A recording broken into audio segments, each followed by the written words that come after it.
Fatima was the kindest girl in the village of Makoko. She always helped everyone, no matter what. But because she was big, no one wanted to marry her. The other girls laughed at her and said mean things. Even her aunties and uncles would say, "Fatima, you will never find a husband if you don't lose weight." One day, there was a big festival in the village. Everyone dressed up in their best clothes. Fatima wore a beautiful dress her mother made for her, hoping that maybe this time, someone would notice her kindness instead of her size. But as soon as she arrived, people whispered and pointed at her. "Look at Fatima, thinking she can get a suitor," someone said. "Who would want to marry someone so big?" another voice added. Fatima felt her heart sink, but she tried to smile. She helped the old women with their baskets and made sure the little children were safe. Despite all the mean words, she kept being herself. Later that evening, a stranger came to the village. He was tall and strong, and everyone could see he was a warrior. His name was Juma. He had traveled far and wide and was looking for a place to rest. The village chief welcomed him and offered him food and drink. As Juma sat down to eat, he noticed Fatima helping an old man who had tripped. She gently lifted him up and made sure he was okay. Juma watched her and saw something different. "Who is that girl?" he asked the chief. The chief looked embarrassed. "Oh, that is Fatima. She is a good girl, but she is too big. No one wants to marry her." Juma frowned. "Too big? I see a girl with a big heart. That is what matters most." The chief was surprised. He had never heard anyone speak of Fatima in such a way. Juma decided to stay in the village for a few days. He watched how people treated Fatima and saw how she always remained kind and helpful, no matter what they said to her. One evening, he saw some boys teasing Fatima and throwing stones at her. She just kept walking, tears in her eyes, but never fought back. Juma had enough. He walked over to the boys and said in a loud voice, "Stop this right now. How dare you treat her this way?" The boys were scared and ran away. Fatima looked up and saw Juma standing there, strong and brave. She couldn't believe someone had stood up for her. Juma turned to Fatima and smiled. "Don't let them get to you. You are special, and they just don't see it." Fatima felt a warmth in her heart she had never felt before. For the first time, someone saw her for who she really was. Days passed, and Juma continued to show kindness to Fatima. He taught her to be strong and proud of herself. But as the days went by, something unexpected happened. One day, while Fatima and Juma were walking near the river, they heard cries for help. They rushed towards the sound and found a young boy caught in the strong current, struggling to stay afloat. Without thinking twice, Fatima jumped into the river. Her strong arms and determination helped her reach the boy quickly. She grabbed him and swam back to the shore, where Juma pulled them both to safety. The boy's parents ran over, crying and thanking Fatima. The entire village had gathered by now, witnessing what had happened. They were shocked. For so long, they had seen Fatima as just a big girl who couldn't do much. But today, they saw her courage and strength. "Fatima, you saved my son's life," the boy's mother said, hugging her tightly. The chief stepped forward and cleared his throat. "Today, we have all seen Fatima's true strength. She is not just a big girl, she is a brave and kind-hearted soul." People started murmuring and nodding in agreement. For the first time, they saw Fatima differently. Juma smiled at Fatima, proud of her bravery. "You see, Fatima, your size is your strength. Never forget that." The village began to change their attitude towards Fatima. They asked for her help, sought her advice, and treated her with the respect she deserved. But one person was not happy about this change. Zai, the most beautiful girl in the village, had always been the center of attention. She was jealous of the new attention Fatima was getting. She decided she needed to do something to make sure the village remembered who the real star was. One evening, during a village meeting, Zai stood up and said, "It's great that Fatima saved the boy, but do you really think she is special just because of that? We all know who truly shines in this village." People started whispering again, but this time, many defended Fatima. "She showed real courage," someone said. "She has a heart of gold," another added. Juma watched all of this silently. He knew Zai was up to something. He had to protect Fatima from any harm. That night, he told Fatima, "Be careful, Fatima. Not everyone is happy about the change in how people see you. Stay strong, and remember, you have me by your side." Fatima nodded, feeling both happy and nervous. She trusted Juma and knew he was right. But she couldn't help but worry about what Zai might do next. As the village prepared for the annual harvest festival, Fatima and Juma stayed close, helping with the preparations.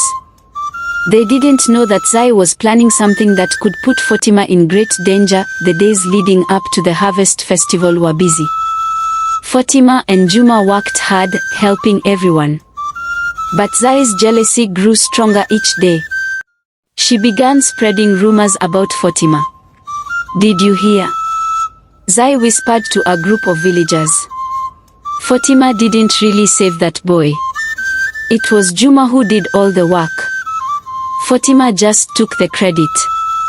The rumors spread quickly. Soon, people started to doubt what they had seen with their own eyes. They began to whisper and point at Fatima again.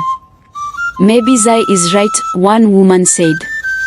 "Fatima is too big to be that fast and strong. She's always been lazy," another man added. "She probably just got lucky." Fatima heard these whispers and felt her heart breaking all over again. No matter what she did, people always saw her size first. She tried to focus on her work and ignore the hurtful words, but it was hard. The night before the harvest festival, Zai decided to put her plan into action. She secretly took some of the best fruits and vegetables that were to be displayed the next day and hid them. Then she spread more rumors. "Fatima was seen near the storeroom last night," Zai told everyone. "I think she took the best produce for herself." The villagers were furious. "How could she be so selfish?" they said. "We trusted her." The next morning, when the missing produce was discovered, everyone blamed Fatima. "You greedy girl," they shouted. "You don't deserve to be part of this village." Fatima tried to explain, but no one listened. They pushed her away from the preparations and told her she was no longer welcome at the festival. Tears streamed down her face as she walked away, feeling more alone than ever. Juma found her sitting by the river, crying. "Fatima, what's wrong?" he asked gently. "They think I stole the produce," she sobbed. "No matter what I do, they always think the worst of me because of my size." Juma's eyes flashed with anger. "We will prove them wrong, Fatima.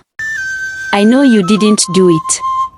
That evening, while everyone was at the festival, Juma decided to investigate. He looked around the storeroom and found a trail of small footprints leading away from it. They led to Zai's house. The next day, Juma gathered the villagers. "I have proof that Fatima is innocent," he declared.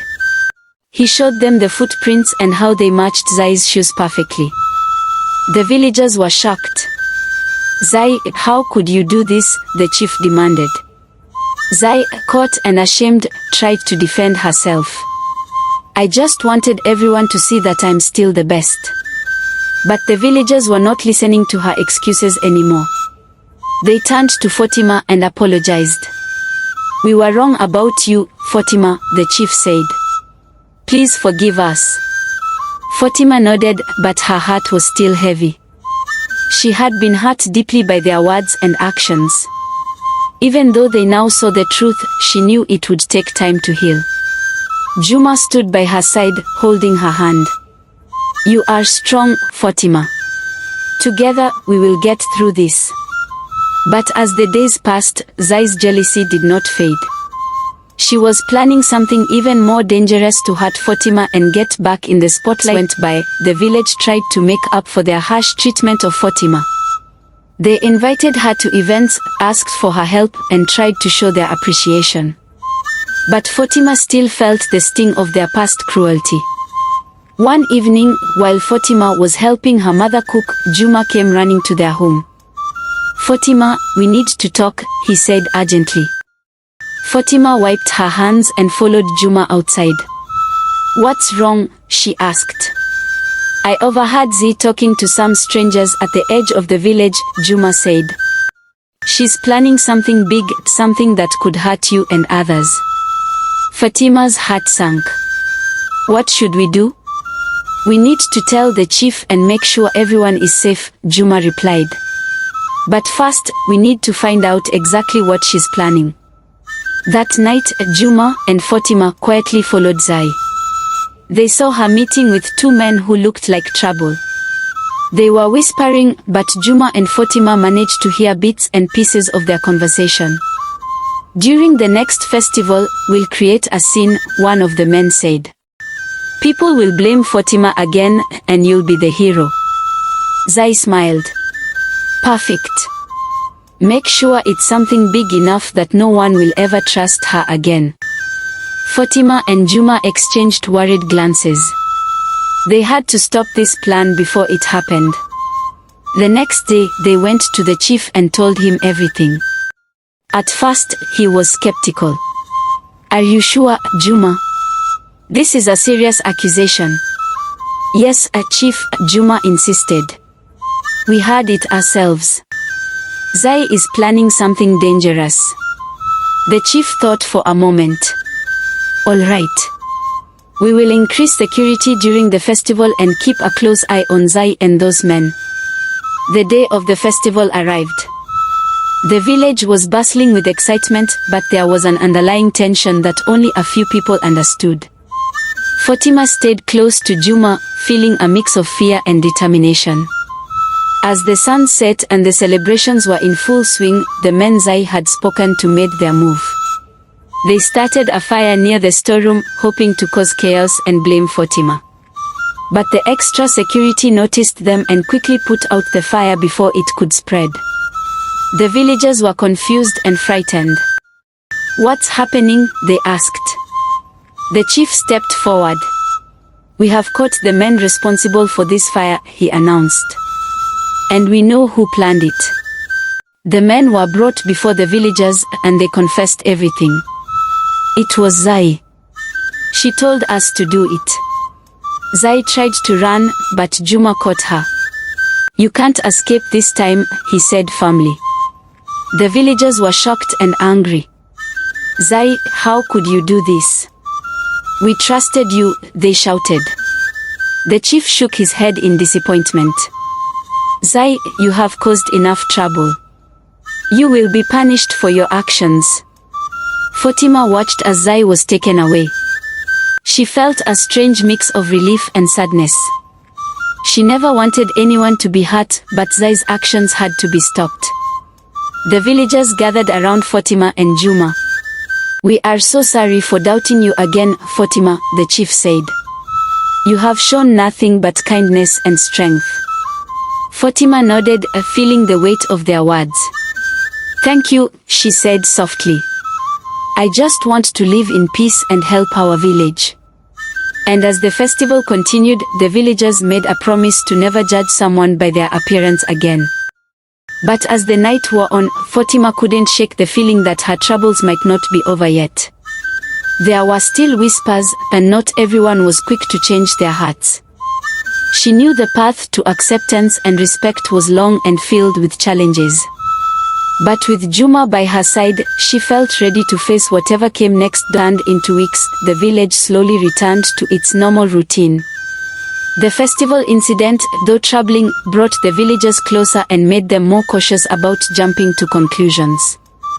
Fatima, now seen in a new light, continued to help and support her community. Her bond with Juma grew stronger, and they became the best of friends. One sunny afternoon, a grand carriage arrived in the village. It was decorated with intricate designs and drawn by 4 beautiful horses. The villagers gathered around, curious about the newcomer. Out stepped a tall, handsome man dressed in fine clothes. He introduced himself as Malik, a wealthy merchant who had traveled across many lands. The chief welcomed Malik and offered him hospitality. As they spoke, Malik noticed Fatima helping an elderly woman carry a heavy basket. He watched as she laughed and chatted with the woman, her kindness evident in every gesture. "Who is that?" Malik asked the chief, intrigued. "That is Fatima," the chief replied. "She is the heart of our village. Despite facing many challenges, she has remained kind and strong." Malik nodded, impressed by what he saw. He decided to stay in the village for a while, getting to know the people and their way of life. Every day, he saw more of Fatima's goodness and strength. Unlike others who had judged her by her size, Malik saw her true beauty and courage. One evening, as the sun was setting, Malik approached Fatima. "Good evening, Fatima," he greeted her with a warm smile. "May I have a word with you?" Fatima looked up, surprised. "Of course, Malik. How can I help you?"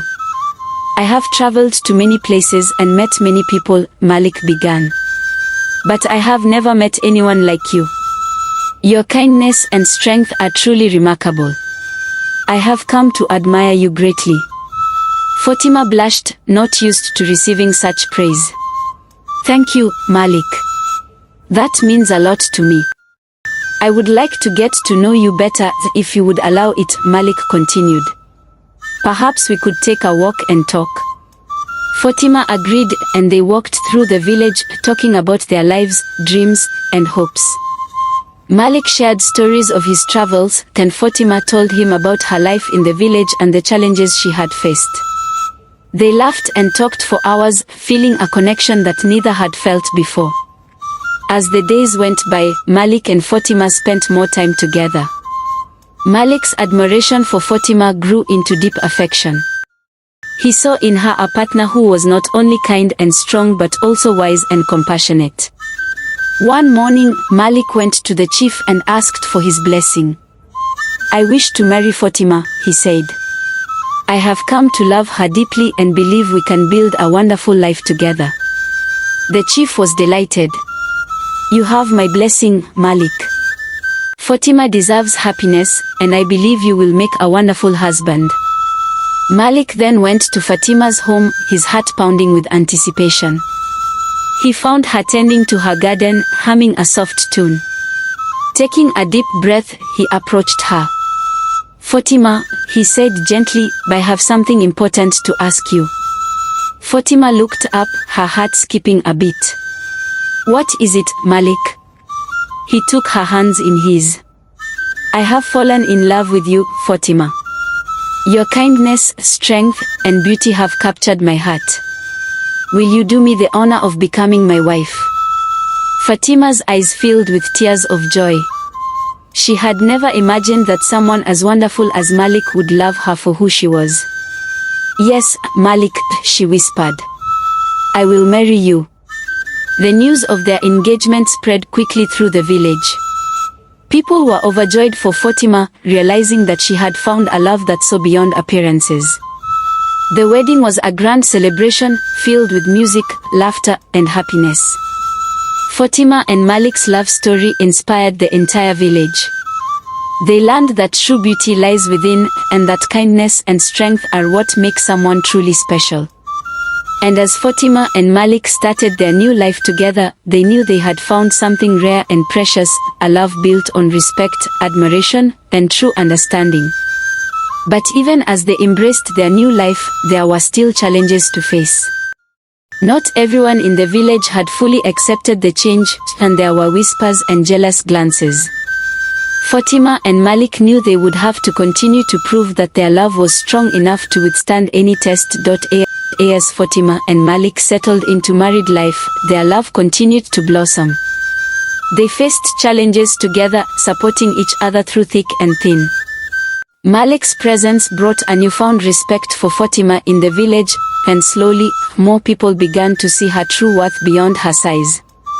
They worked side by side, Malik using his resources to improve the village and Fatima continuing to be the heart of the community.